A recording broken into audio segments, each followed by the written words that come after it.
Hello दोस्तों, अद्भुत कहानी सागर में आपका स्वागत है।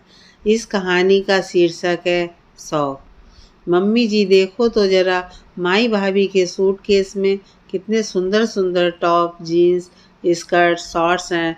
नन्नत सुहाना खुशी से उछलते हुए बोली। अपनी बेटी की बात सुन कमला जी साड़ियों का सूटकेस छोड़ उस सूटकेस में रखे कपड़ों को ऊपर नीचे कर टटोलने लगी। तभी माही बाथरूम से बाहर आई। अपनी सास के हाथों में टॉप और शर्ट्स देख सकपकाते हुए बोली, मम्मी जी आपको कुछ चाहिए था, मैं मदद करूं? बहू तुम्हारी हिम्मत कैसे हुई हमारे घर में इस तरीके के कपड़े लाने की? हम तो अपनी बेटी को भी ऐसे कपड़े नहीं पहनने देते। और तुम? माही अपने आप को संभालते हुए बोली, मम्मी जी हम लोग हनीमून के लिए मालदीव जा रहे हैं, इसलिए सोचा इस तरह की वेस्टर्न ड्रेसेस रख लूं, फैशन में है। बहू मेरी बात ध्यान से और कान खोल कर सुनना। वैसे तो मुझे हनीमून बनीमून का सिस्टम समझ में नहीं आता, मगर आकाश के जिद करने पर मैं तुम दोनों को अकेले इतनी दूर जाने की इजाज़त दे रही हूँ। मगर खबरदार, साड़ी का पल्ला सिर से सिरका तो मुझसे बुरा कोई नहीं होगा। ये बात मैंने आकाश से पहले ही समझा दी थी, अब तुम भी समझ लो, बेहतर होगा। शादी से पहले तुम क्या पहनती, क्या खाती थी, हमें उससे कोई मतलब नहीं, मगर शादी के बाद तुम्हें हमारे घर के नियम के हिसाब से चलना होगा। और अगली बार जब मायके जाओ तो ये सूटकेस वहीं पटक कर आना। और अपने सारे शौक मायके जाकर ही करना, ससुराल में पूरी करने की सोचना भी मत। गुस्से में बोल कमरे से बाहर चली गईं। आकाश और माई की शादी को 4 दिन हुए हैं। 2 दिन बाद वे लोग हनीमून पर निकलने वाले हैं, इसलिए माई ने घूमने जाने वाले सूटकेस की पैकिंग मायके में ही कर ली थी, ताकि शादी की रस्मों रिवाज के बीच उसे परेशानी ना हो। और बड़ी सावधानी से छुपाकर पलंग के नीचे रख दिया था, मगर न जाने कहाँ से नंद रानी की नज़र उस पर पड़ गई और रायता फैल गया। माही ने शाम को सारी बात आकाश को बताई, तब वो बोला, अरे यार थोड़ा सा ध्यान से काम करती। मेरी माँ पुराने ज़माने के हिसाब किताब की हैं। मैंने तुमको पहले ही वार्निंग दी थी, अब भुगतो। मगर अब मैं हनीमून पर क्या पहनूंगी? माँ जी ने तो साफ मना कर दिया और बोला है आज के बाद मुझे इस घर में साड़ी के अलावा कोई और परिधान नहीं पहनना है। नई नवेली दुल्हन मुंह लटकाए बोली तो पति का दिल पिघल गया। अरे यार तुम चिंता क्यों करती हो, बड़े विश्वास से प्रिय। वैसे भी कौन सा तुम्हें हमेशा यहीं रहना है, मैं तुमको दिल्ली अपने साथ लेकर चल रहा हूँ। और रही बात हनीमून के कपड़ों की, वो तो तुम रास्ते में से शॉपिंग कर लेना। माही खुश होकर आकाश की बाहों में समा गई। अगले दिन आकाश और माही निकल पड़े अपने सपनों की दुनिया को जीने, मगर लौटकर अब धरातल की दुनिया में आना था, जो उसकी सास कमला जी उसे लाने वाली थी। सफ़र की थकान बहुत थी, इसलिए माही सुबह सोती रह गई। कमला जी ज़ोर से दरवाज़ा पीटने लगीं। अरे बहुत हुआ सैर सपाटा, अब घर गृहस्थी के काम सीखोगी या यूं कुंभकर्ण की सोते हुए जीवन निकाल दोगी? हमारे तो कर्म ही फूट गए, ऐसी बहू पाकर जिसे ससुराल में रहने का तरीका ही नहीं पता। अरे मायके में सो जाकर सो लेना, ससुराल में जागने का समय है। उठो बहू रानी। चिल्लाट सुन माही दौड़कर दरवाज़ा खोल बोली, जी थक गई थी, आँख लग गई थी, चलिए चाय बनाती हूँ। रुको बहू, सबसे पहले तो ये क्या पहन रखा है तुमने, जंगा झोला? इसे पहनकर अपने कमरे की दहलीज ना लांघना। दूसरा, पहले नहा कर आओ, तभी चौके में पैर रखना। हम बाहर चाय नाश्ते का इंतज़ार कर रहे हैं, जल्दी आओ। माही सोचने लगी, शादी के पहले इन्होंने कहा था कि मॉडर्न ज़माने के पढ़े लिखे लोग हैं, आपकी बेटी को कोई तकलीफ़ नहीं होगी। मगर ये तो 100 साल पुराने ज़माने के नियम चलाती हैं। खैर जैसे तैसे माई घर के नियम समझ रही थी। ये सोच अपने प्यार और अपनेपन से वह अपनी सास का दिल जीत लेगी। जब आकाश की छुट्टियां खत्म होने को थीं, वो जाने की तैयारी में जुट गया और माही को ये बोल छोड़ गया कि कुछ दिन घर वालों के साथ रहो, मम्मी तुम्हें इतनी जल्दी मेरे साथ जाने नहीं देंगी। नई बहू हो, सबके शौक होते हैं, फिर ये तो तुम्हारा घर है, आराम से रहो, बोल दिल्ली चला गया। खाना हमेशा कमला जी के कहे अनुसार ही बनता, मगर आज उन्होंने मूंग की दाल और पालक आलू बनाने को बोली। दोनों ही चीज़ों के नाम सुन माही चिढ़ गई।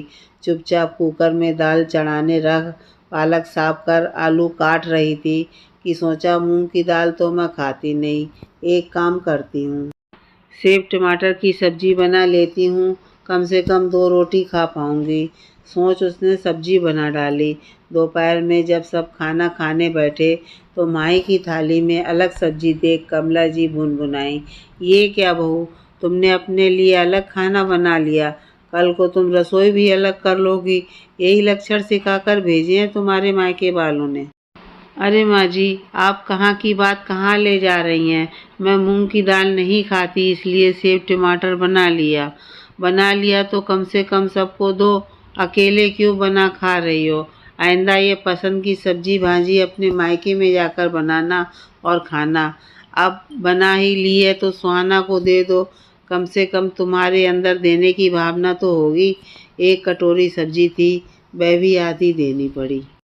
माही सोचने लगी, इससे अच्छा तो मैं अचार से रोटी खा लेती। कितना कुछ सुनना पड़ा। सोचते हुए उसकी आंखों में आंसू आ गए। वीकेंड आने वाला था। आकाश का फ़ोन आया था कि वह शाम तक घर आ रहा है। माही का मूड बहुत अच्छा था। उसने कपड़े वॉशिंग मशीन में डाले, रसोई का काम समेटा और कपड़े छत पर सुखाने चली गई। वहीं मोबाइल पर अपने पसंद के गाने चला दिए और कपड़े डालते डालते गुनगुनाने लगी। इधर मंदिर से आती कमला जी ने बहू को गाते बजाते देख भड़क उठी। दरवाजे से ही चीखना चिल्लाना शुरू कर दिया, बहू नीचे आओ। अपनी सास की आवाज़ सुन माही घबरा गई और हाथ का काम छोड़कर दौड़कर नीचे आई। जी माँ जी, क्या हुआ? जी माँ जी की बच्ची, ये क्या फोड़ों जैसी छत पर गाने गा रही हो? आस पड़ोस के लोग ताका झांकी कर रहे हैं। ज़्यादा गीत गाने हैं तो अपने मायके में जाकर गाना। आइंदा मुझे तुम्हारे इस गाने बजाने की आवाज़ ना जाए। छत पर काम से जाओ और चुपचाप वापस आओ, समझी? माही सिर झुका कर वापस कपड़े डालने चली गई। इस घर में दिन ब दिन अपनी खुशियों को मार कर जी रही थी। अपने पसंद का एक काम करने की भी उसे इजाज़त नहीं थी। इसलिए उसने सोच लिया था, इस बार आकाश आएंगे तो मैं उनके साथ चली जाऊंगी। मुझे नहीं रहना यहाँ घुटकर। ये भी कोई जीना है, गुलामों की तरह? नहीं, बिल्कुल नहीं। मगर ये क्या, कुछ दिनों बाद उसे पता चला आकाश ने अपना तबादला इसी शहर में करा लिया है। अब वह यहीं नौकरी करेगा। यह बात सुनते ही कमला जी ने खुशी के मारे पूरे मोहल्ले में मिठाई बांटी, मगर माही बहुत उदास हो गई। अब ना चाहकर भी इसी नर्क में अपना जीवन जीना पड़ेगा। इसलिए अब उसने कमला जी की बातें सुनने की आदत डाल ली। वे जो कहती वो चुपचाप मान लेती। घर की सुख शांति बनाए रखने के लिए इतना बलिदान तो दुनिया की हर बहू देती है। फिर वो कोई अनोखी तो थी नहीं। कुछ दिनों बाद सुहाना की शादी तय हो गई। घर में सभी खुश थे। तभी सुहाना बोली, मम्मी मुझे MBA इंटर्नशिप करने मुंबई जाना है। 6 महीने बाद मेरी जॉब लग जाएगी। भैया से बोलिए मेरा टिकट करवा दें। तेरा दिमाग तो ठिकाने पर है। पढ़ाई तो हमने इसलिए करवाई थी ताकि तुझे अच्छा लड़का मिल सके। तू ये नौकरी वोकरी के चक्कर में ना पड़। तेरी शादी पक्की हो गई है, जाकर अपनी गृहस्थी संभाल। और अगर मेहमान जी बोले तो करती रहना, अपने शौक पूरे ससुराल में करना। कमला जी हाथ नचाते हुए बोली, मम्मी मेरी नौकरी मेरा शौक नहीं है, ये मेरी आत्मनिर्भरता है। जब मेरे पास 4 पैसे होंगे ससुराल वाले मुझे शौक भी पूरे करने देंगे, वरना ज़िंदगी भर चूल्हे की लकड़ी समझकर उपयोग करते रहेंगे। भाई आप तो समझदार हो, प्लीज़ मम्मी को समझाओ ना। तब आकाश चिल्लाया, चुप हो जाओ, मम्मी से कोई ऐसी बात करता है? मम्मी जी जो भी फैसले लेती हैं बिल्कुल सही होते हैं। अभी फ़िलहाल के लिए सब भूल जाओ। शादी के बाद अपनी सास पति से बात करना, वो बहुत समझदार और पढ़े लिखे हैं। मुझे यकीन है वह कभी मना नहीं करेंगे। रसोई में खड़ी माही से रहा नहीं गया। वो दौड़कर कमरे में पहुंची और बोली, आखिर कब तक एक बेटी अपने शौक ससुराल में पूरे करेगी और एक बहू मायके में। माँ जी, सुहाना को अपनी ज़िंदगी जी लेने दीजिए, उसे नौकरी कर लेने दीजिए। क्या पता कल उसे ये सब नसीब हो या ना हो। और आप किस समझदार और पढ़े लिखे परिवार की बात कर रहे हैं। मेरे पिता ने भी यही सोचकर मेरी शादी की थी और यहाँ आकर मैं अपनी पसंद के कपड़े नहीं पहन सकती, सब्जी नहीं खा सकती, गाना नहीं गुनगुना सकती, नौकरी तो बहुत दूर की बात है, सोच भी नहीं सकती। तो फिर क्या गारंटी है कि सुहाना के ससुराल वाले उसे उसकी मन की करने देंगे। और पति लोगों का क्या भरोसा, कमरे में झूठ बोलते हैं और माँ के सामने आज्ञाकारी पुत्र बन जाते हैं। बेचारी बहू तो कसमसा कर रह जाती है। उसका दर्द मुझसे बेहतर कौन जानता है। माही का दिल उसके सीने में जोरों से धड़क रहा था। उसे लगा आज तो सासू माँ उसे हमेशा के लिए मायके ही भेज देंगी। माही की बात सुन सारे कमरे में सन्नाटा छा गया। उसके कहे एक एक शब्द सही थे। आखिर ससुराल में उसने पाबंदियां ही पाई थी, कभी अपनी मर्जी का कोई काम भी नहीं कर सकती थी। फिर कैसे बेटी के ससुराल वालों से उम्मीद की जा सकती है कि वह उनकी बेटी को उनके शौक़ पूरे करने देंगे। कुछ सोच समझकर कमला जी बोली, पुरानी धारणाओं के चलते मैंने बिना सोचे समझे अपनी बहू और बेटी पर पुराने नियम थोपने की कोशिश की, क्योंकि शायद ये सब मेरे साथ भी हो चुका है, मगर अब और नहीं। सुहाना, तुम जाने की तैयारी करो और बेधड़क नौकरी करो। मैं दामाद जी से बात करूँगी कि वो शादी के बाद भी तुम्हें नौकरी करने दें, वरना मैं रिश्ता ही तोड़ दूँगी। फिर उन्होंने माही की तरफ देखा और बोली, तुम भी अपने शौक़ मायके में नहीं करोगी। आज से तुम्हारा मायका ससुराल है, तुम्हारा घर है। बिंदास जो चाहो करो। और ऐसा करना, जब कुछ सूट अपने लिए खरीदो तो दो चार मेरे लिए भी ले लेना। मैं भी ये साड़ी लटकाकर बहुत बोर हो गई हूँ। अब अपने सूट पहनने के शौक़ को पूरा करूँगी। कहते हुए साड़ी का पल्ला ठीक कर कमरे से निकल गई।